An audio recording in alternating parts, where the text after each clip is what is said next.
If you look back on the 80s right now, remember all that was going on, right? We know nobody had a realization this was United States cocaine being sold. You know what I mean? The U.S. government, if you ask me, my reality within thoughts of that is that when they talk about a reparation, I always say the U.S. government owes us a reparation. But now the crack baby's grown, got kids, and they're dysfunctional.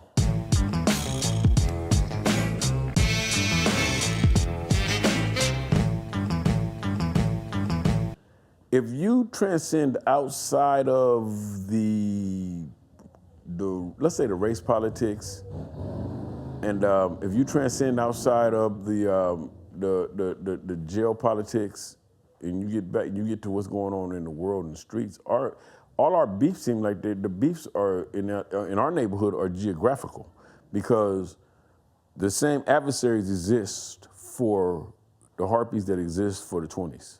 Conflict with the 30s and conflict with 18th Streets. In West Adams, that's a mutual conflict. You see what I'm saying? So to me, I see it to be more geographical. You know what I mean? You know what I mean? And that's like I say, that's transcending outside of the jail politics and the race politics. The 80s come, and the gangbanging goes to a whole nother level in the 80s. And you saw the transition from the late 70s as a youngster into the 80s. Talk about that change, and I guess everything got ramped up, everything got more intense. Well, let me tell you the 80s, and I'm glad you brought that up, because the thing about the 80s, I'm older now, and at my age that I'm at right now, what I recognized from the 1980s was that the United States government agitation, the government from the war that took place in Nicaragua with the Sandinistas and the Contras, the U.S. government financed that war by pushing crack cocaine into Los Angeles. And they utilized the Bloods and the Crips as a workforce and damn near built us as small armies. We wouldn't even realize this because we didn't see the hidden hand. You know, everybody looked up, first and foremost, you got to look at before the Carter administration went out, we had all kind of programs and stuff that implemented, to help us get jobs and stuff like that there. You know what I mean? They had programs and stuff where, you could work from nothing to become something. You know, all this right here was taken out when the Reagan administration came in and the Republicans came into office in the 80s. When the Republicans came in, now remember there was the war going on in Central America, because it was a lot that came out of that. And I realized that now I'm older, I do a lot of research and I do a lot of study and I do a lot of reading. But through the war that went on in Nicaragua, and it was happening in Central America, Ronald Reagan and his administration were so anti-communist that they feared that the communists would take over Central America. The United States Congress did not want to fund, or was it the Senate, I forget, but they didn't want to fund the war that was taking place in Central America anymore. So there was a secret, through that war, they always talk about it being a secret war. You know, Gary Webb wrote about that in Dark Alliance. They utilized major drug dealers and created kingpins. But what they did was they flooded the streets of LA with cocaine, but this was United States government cocaine. We didn't know what we had because we just saw money. Everybody wanted to roll, everybody wanted to make it, everybody wanted to live. We didn't have an idea that our money was going back to fund a war in another country. But at the same time, the United States government funded the gang war between the Bloods and the Crips. The United States government actually, literally, because in order for them to be able to push so much drugs into the city, right, to have so much interest, they got to provide the weapons in order to guard this and protect it. You see what I'm saying? But to where this right here was what escalated the gang wars. But at the same time, as this was going on, we ourselves that were on the ground that was in the midst of this here, we didn't see that. It's impossible to see it at that, especially being so young. Right. And being within the system. Being within, right. Can't even see it. Right, we didn't see it. What we saw was, we basically saw just money, because we were starving. We were literally starving. We didn't, there was so many things that had been eliminated, that had been taken away, right? Now, when you turn 18 years old, man, you just gonna get it. They created the career gang member. And this is what I mean when I say the career gang member here. If you ever hear anybody else use that term, I'm the one that said that.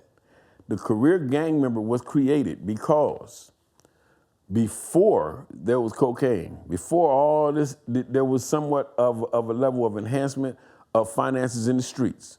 The typical gang member would fade out around 18 years old, 19, 20, 21, because he would have a family, he got to get a job, he gonna go to the army, he's gonna go maybe even to college, he's gonna go to work, he's gonna do something, but he's gonna get off that corner. He's gonna be in his life somewhere in the world, he's gonna be living, right?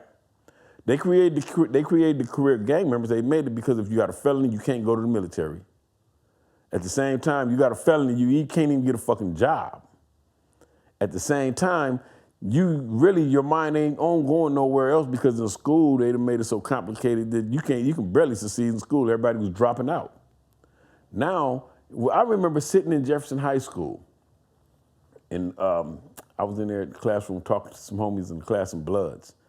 And they was in there talking. I remember the conversation going like this here, man, my homeboys is out there rolling, getting money, man. Motherfucker made $10,000 last night, man. This, and this, right?